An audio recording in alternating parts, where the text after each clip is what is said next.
She did not belong there. And everyone made sure she never forgot it. Wrong clothes. Wrong address. Wrong everything. She kept her head down. Worked her shifts. Asked for nothing. Then he walked onto that campus. And every person with money and power went silent. She was the only one who didn't know who he was. So she was the only one who treated him like a person. That one moment changed everything. Stay with me, because the choice he makes in this story will cost everyone. And the girl everyone overlooked is about to show exactly who she is. Subscribe to Afrokorean Story Vault right now and share this video, because this story is about what happens when the most dangerous man in the room notices the one person who isn't performing anything. Her name was Zara Mensah. 22 years old. Ghanaian born. Seoul raised from 16. On a full academic scholarship at Hansung University, one of the most prestigious private universities in the city. She had earned it. Not through connections. Not through a family name. Through grades that spoke so clearly for themselves that the scholarship committee had approved her application in under 20 minutes. She was not here because someone did her a favor. She was here because she had given them no choice.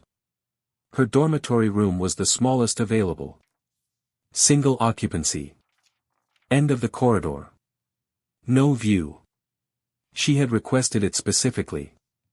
Single occupancy meant no roommate.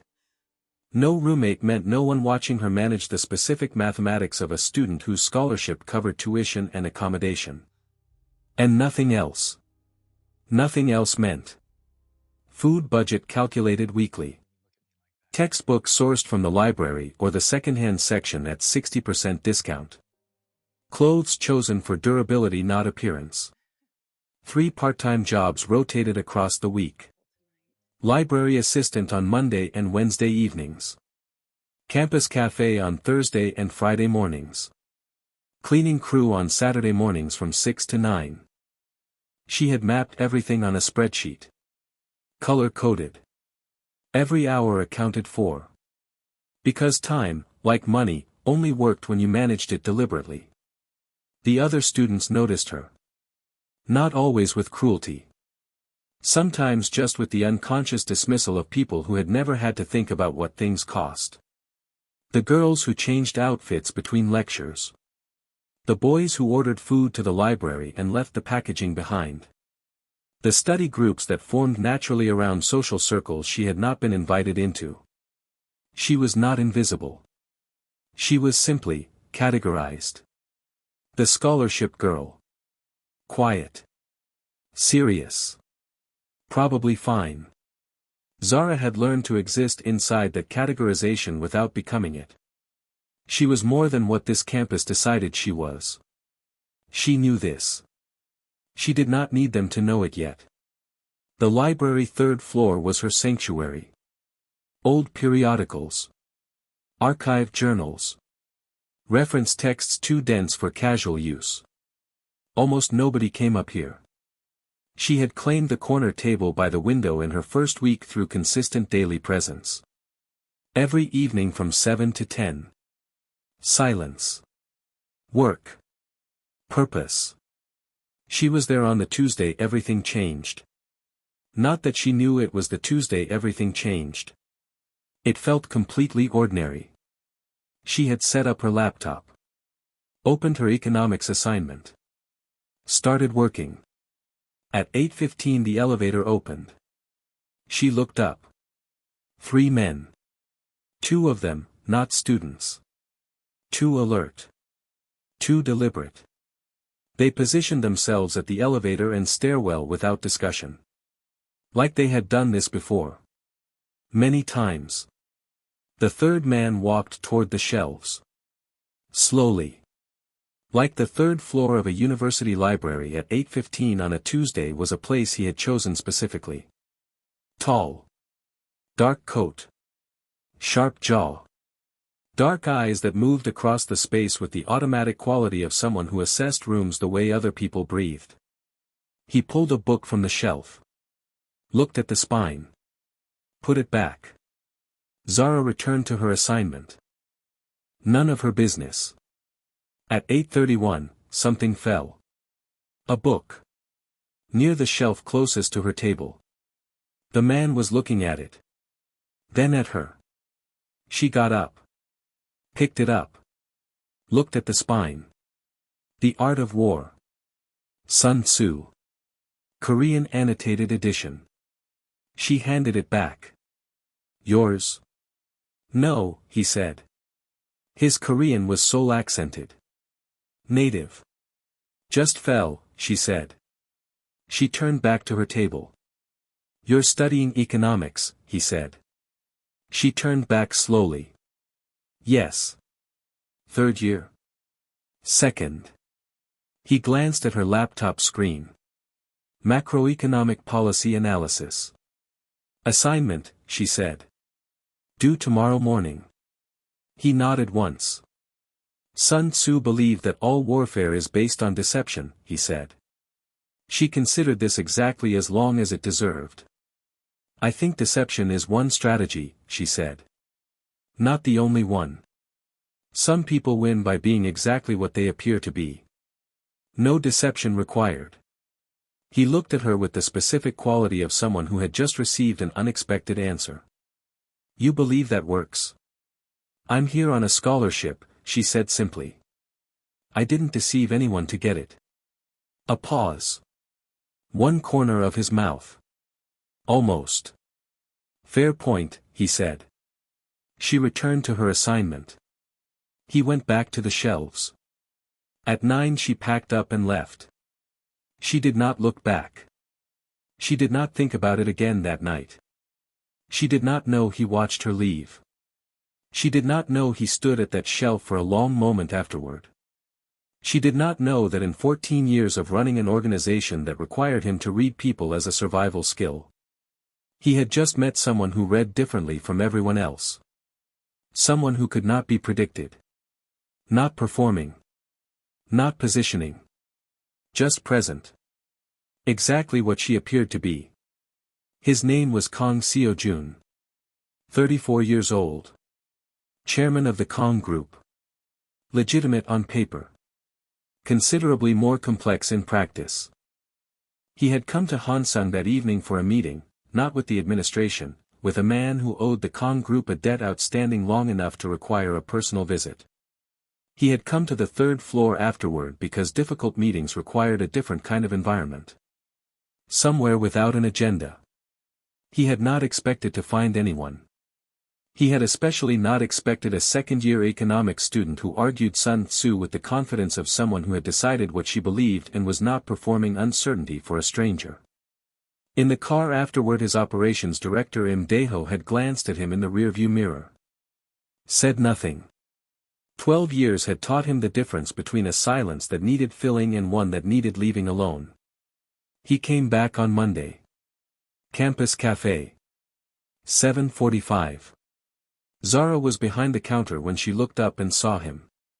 No entourage this time. Just him and Im Dae-ho slightly behind. The cafe shifted. Students who noticed him first went quiet. That quiet rippled outward. Heads turning.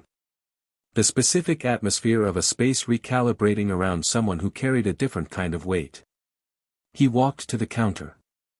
Looked at the menu briefly. Then at her. Americano. Name, she said. He looked at her. Seo-jun. She wrote it on the cup. Made the Americano with the same precision she applied to everything. Handed it across. 4001. He paid. Took the cup. Did not move. Sun Tzu, he said. She looked at him. Some people win by being exactly what they appear to be. Repeating her own words back. You remembered, she said. I think about things that interest me, he said simply. I'm a barista, she said. Right now, he said. What does that mean? It means right now you're a barista. A pause. It doesn't mean that's what you are. She looked at him for a moment. Your Americano will go cold, she said. He almost smiled. Found a table. Stayed 40 minutes. Did not order anything else. Twice, when she looked up, he was looking at her. Not with the entitled observation of a man who felt permitted to look at anything he wanted. With something more careful. Like she was a text he was reading slowly because he wanted to understand it properly. He came back Wednesday. And Friday. Nana Asante, Zara's closest friend on campus, sharp, warm, Ghanaian also, appeared at her station Friday afternoon. He has come 3 times this week, she said. He likes the Americano, Zara said. Zara. Nana. That man does not come to a campus cafe 3 times in 1 week for the coffee. She paused. His sister was on campus yesterday. Asking about you. Zara looked at her. Kang Yuna. 2 years younger. Same family.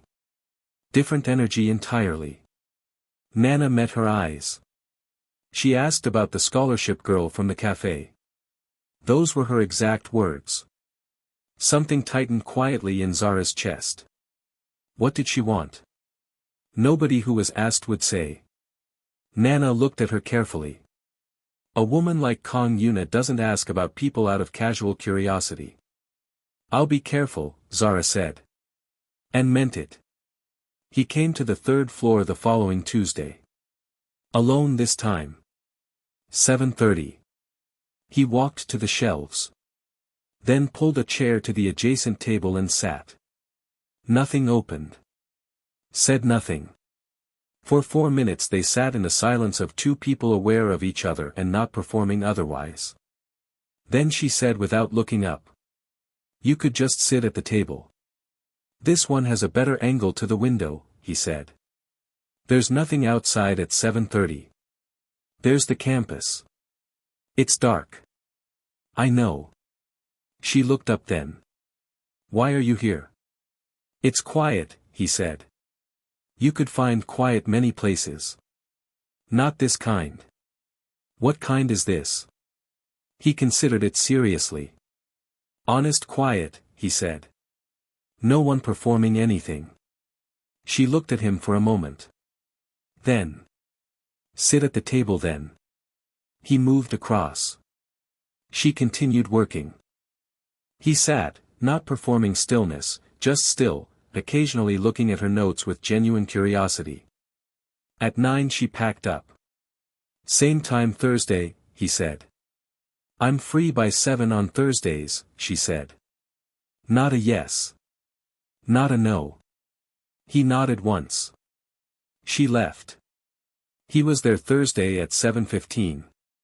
And the Thursday after. And the one after that. It became a thing without being declared a thing. The way things happened between people who were both too careful to rush but too honest to pretend. They talked. He asked about her degree, not politely, with genuine interest. She asked about his work, directly, without naivety. He answered honestly. Not completely. But what he told her straight. She respected this more than she expected. Kang Yuna came to the 3rd floor on a Wednesday evening. 8 o'clock. Zara was on the desk downstairs. Saw her come through. Knew her immediately, the specific quality of a woman who moved through spaces certain they were arranged for her benefit. Beautiful. Sharp. Impeccably dressed. Straight to the elevator. 3rd floor button. Zara finished her shift at 9. Went upstairs. Yuna was at her corner table. Sitting with the composed ease of someone who had chosen it deliberately. Zara Mensa, she said. Yes, Zara said. Sit down. Zara looked at her own table. At this woman sitting in it. She sat, not because she was told to, but because she had nothing to hide, and sitting meant the conversation could end faster. My brother has been coming here, Yuna said. I know. Do you understand what that means? He likes the quiet, Zara said. Yuna looked at her with a very thorough assessment. He likes you, she said. That is a problem.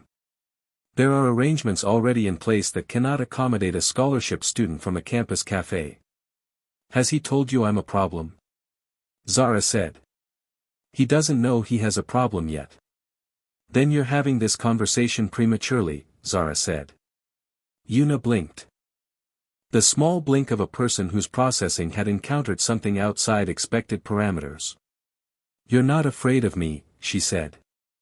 Should I be? Most people are. I'm not most people, Zara said simply. Yuna stood.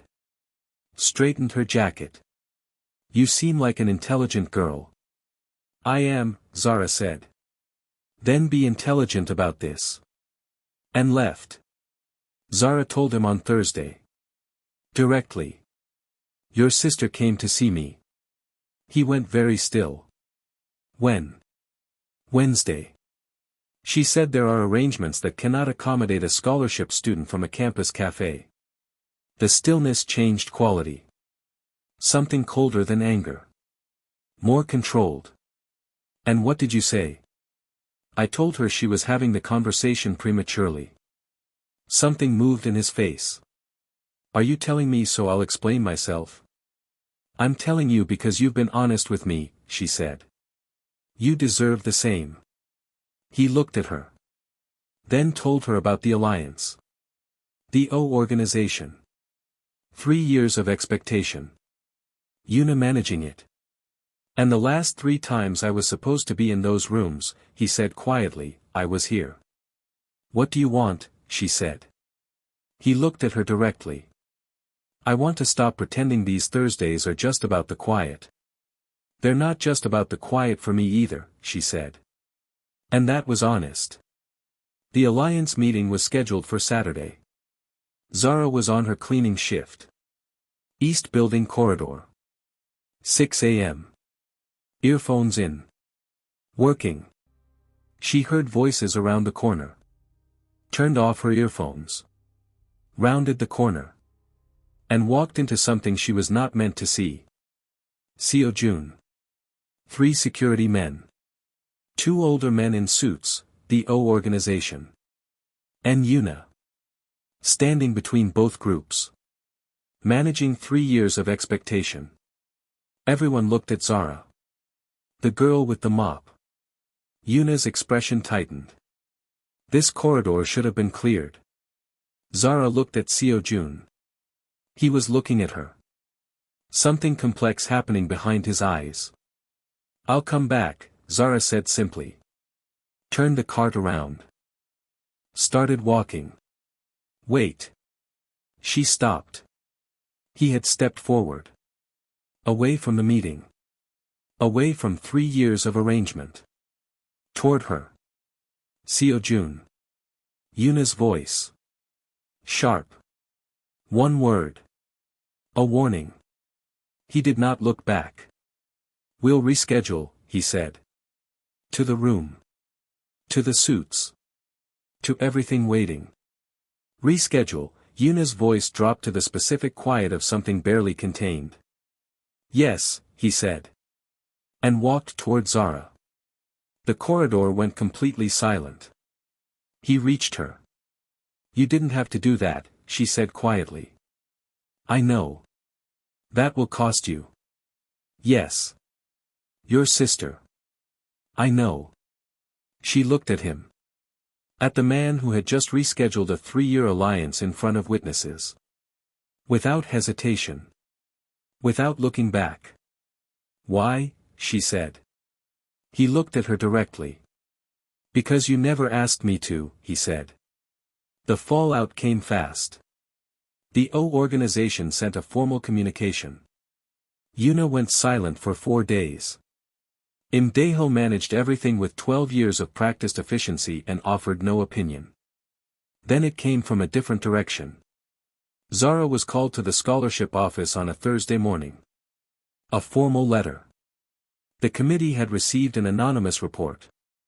A scholarship recipient had been observed in repeated contact with individuals connected to criminal organizations on campus grounds.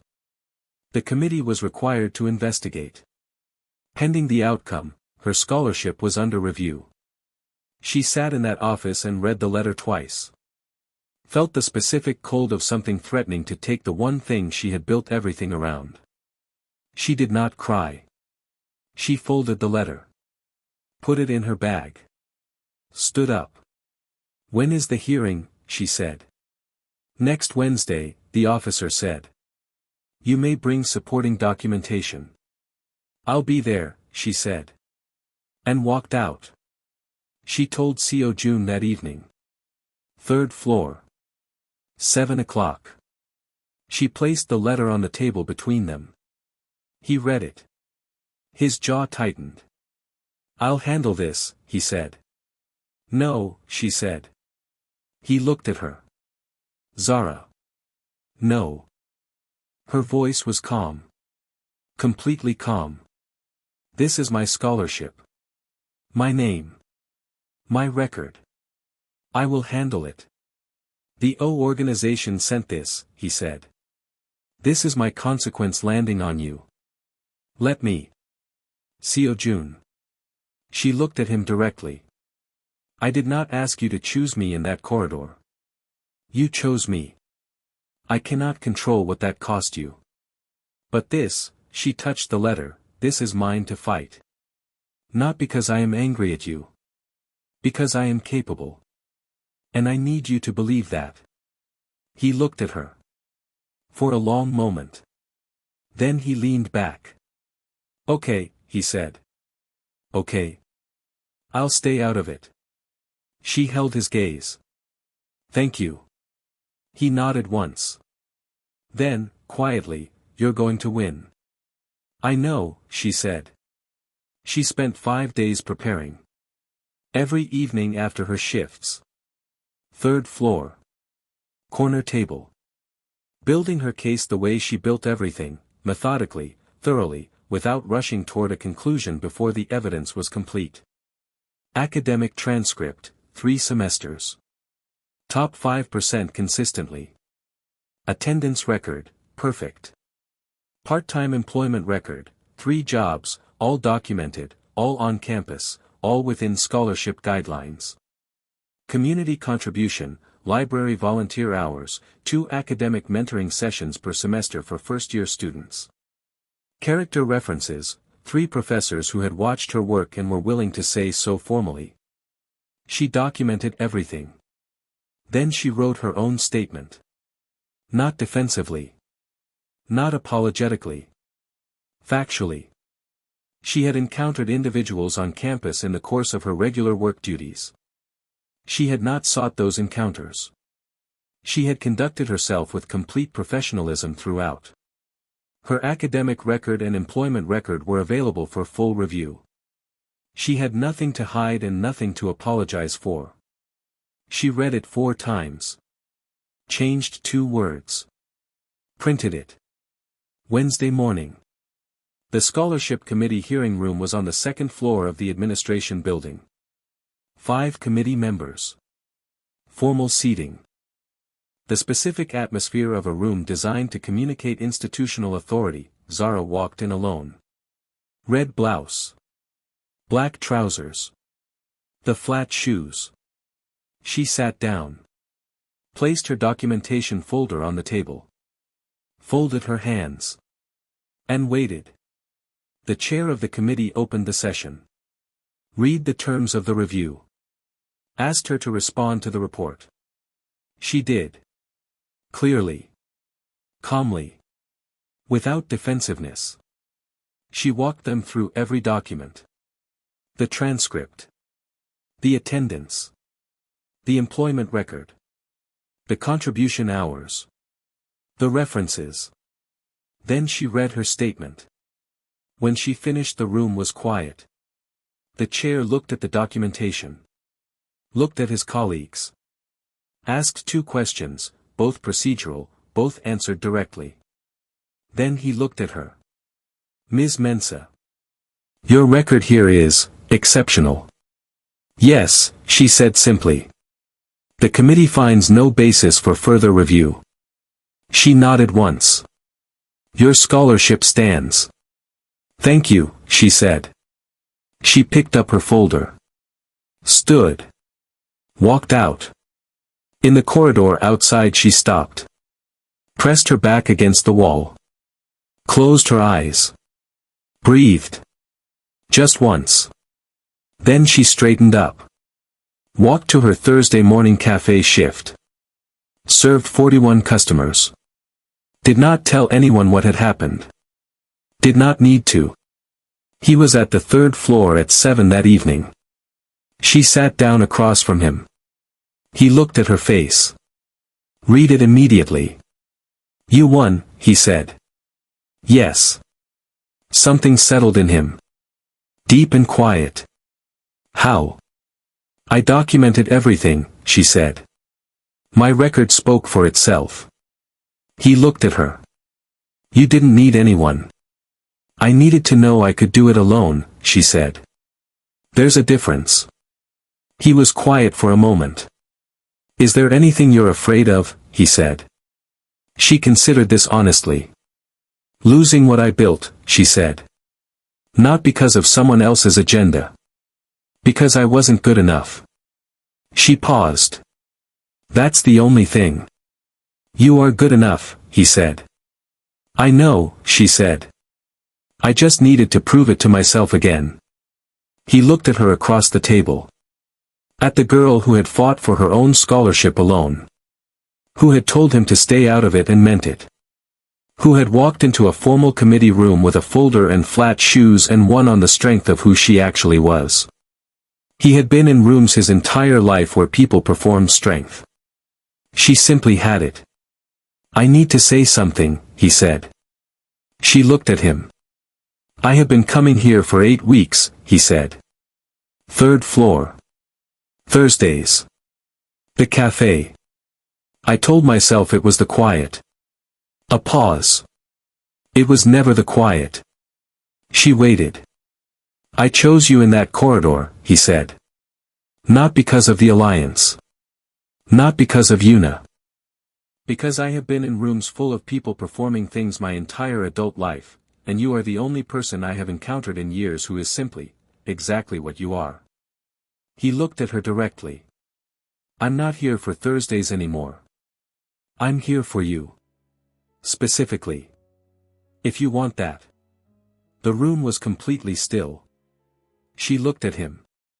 At a man who had rescheduled a 3-year alliance and stayed out of her fight when she asked him to and had just said the most direct honest thing anyone had said to her in a very long time.